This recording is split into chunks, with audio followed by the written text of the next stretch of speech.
Assalamualaikum warahmatullahi wabarakatuh. Apa kabar sahabat sekalian? Kembali lagi bersama Fikri di sini dalam channel My Fikri.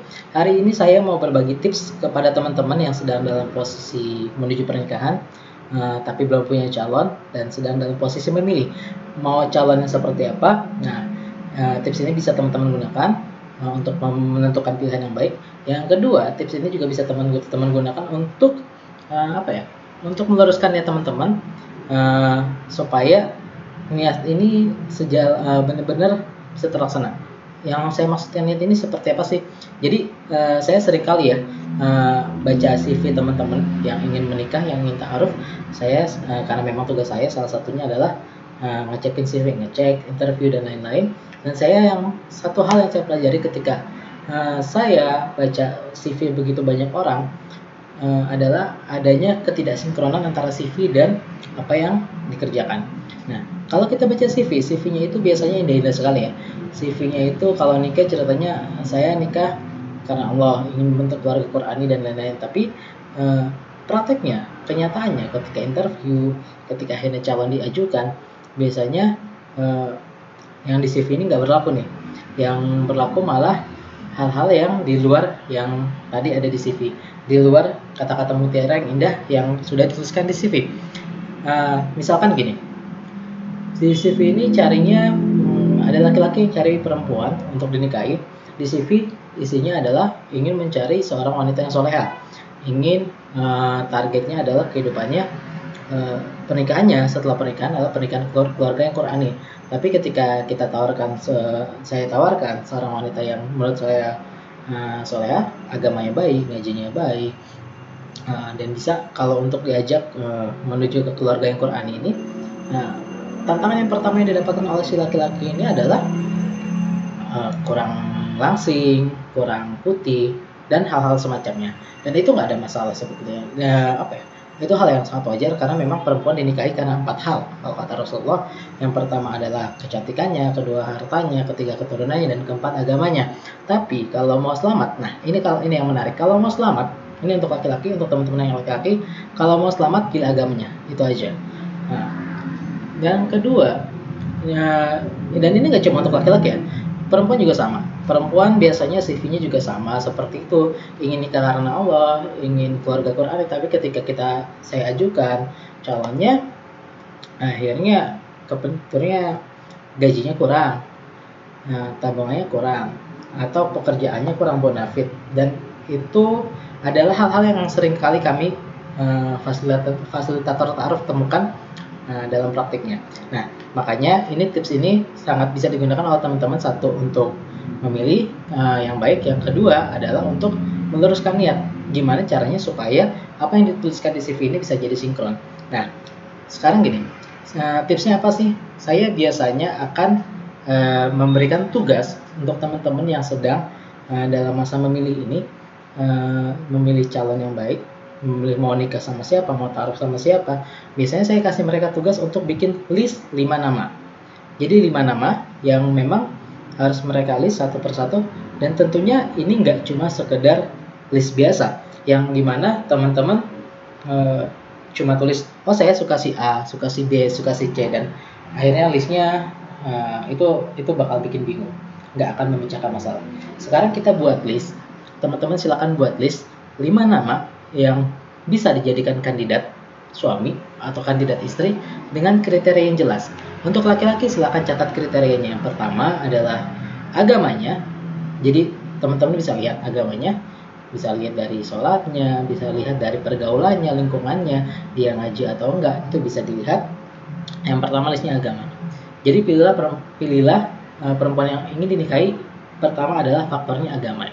Jadi cari bikin list 5. Yang pertama agamanya, yang kedua dia punya sifat walud, yang ketiga dia punya sifat wadud.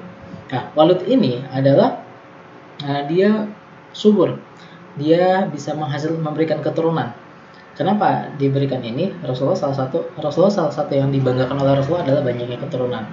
Jadi walud ini boleh dijadikan pertimbangan. Yang ketiga adalah wadud. Wadud itu dia punya sifat kasih sayang kepada anak-anak. Biasanya perempuan yang punya sifat wadud ini gampang lihatnya. Anak-anak mau dekat sama dia. Dan dia juga senang dekat dengan anak-anak.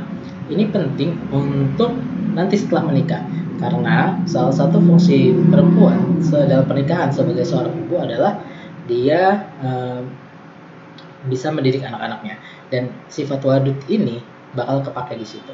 Jadi silakan teman-teman yang laki-laki buat list 5 nama dari yang orang-orang yang teman-teman kenal, yang punya tiga kriteria itu. Yang pertama, agamanya baik, dia punya sifat walud dan punya sifat wadud. Nah, kalau untuk yang perempuan gimana? Pilih agamanya. Itu aja. Karena kalau pesannya untuk perempuan lebih sederhana. Perempuan dan walinya, kalau ada laki-laki yang datang untuk melamar, dan kau ridho dengan agamanya, maka terima. Kalau enggak, jadi fitnah. Jadi perempuan ini lebih sederhana. Pilih agamanya. Silakan buat 5 nama yang tadi kriterianya sederhana. Agamanya baik. Jadi kalau laki-laki agamanya baik, dia punya sifat walud dan sifat wadud, perempuan agamanya baik. Nah, buat 5 nama ini biasanya teman-teman akan mengalami kesulitan di nama yang ketiga. Jadi makin lama tuh silakan aja dari yang teman-teman kenal, pikirkan dan pastikan ini bukan sekedar yang teman-teman suka ya. Bukan sekedar yang tadi perempuan yang teman-teman suka atau laki-laki yang teman-teman suka, tapi memang dia punya 3 kriteria itu kalau untuk laki-laki, yaitu dia untuk yang lagi memilih laki-laki yang sedang memilih nyari istri, dia punya 3 kriteria itu, yaitu agamanya baik, dia punya sifat walud dan sifat wadud. Sementara untuk perempuan, agamanya baik. Nah, kalau sudah selesai dengan 5 list ini, apa yang harus dilakukan sih oleh teman-teman? Nah, saya akan berikan teman-teman pilihan.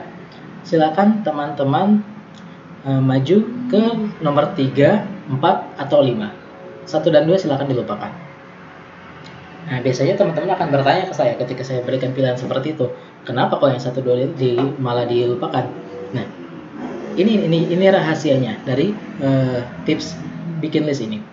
Jadi, biasanya ketika orang diminta untuk membuat list sebanyak 5, dia akan memasukkan hal yang dia suka di list yang pertama. Jadi, nama yang ada di list pertama adalah nama yang teman-teman suka. Nama yang teman-teman suka, entah perempuan, entah laki-laki, sama aja. Itu adalah nama yang teman-teman suka. Buktinya di mana? Biasanya saya akan kasih teman-teman tugas ketika buat list seperti ini untuk memberikan kelebihan dan kekurangan dari nama yang nomor 5, nama nomor 4, nama nomor 3. Dan itu biasanya nggak akan ada masalah untuk teman-teman memberikan ini dia lebihnya di sini, kurangnya di sini.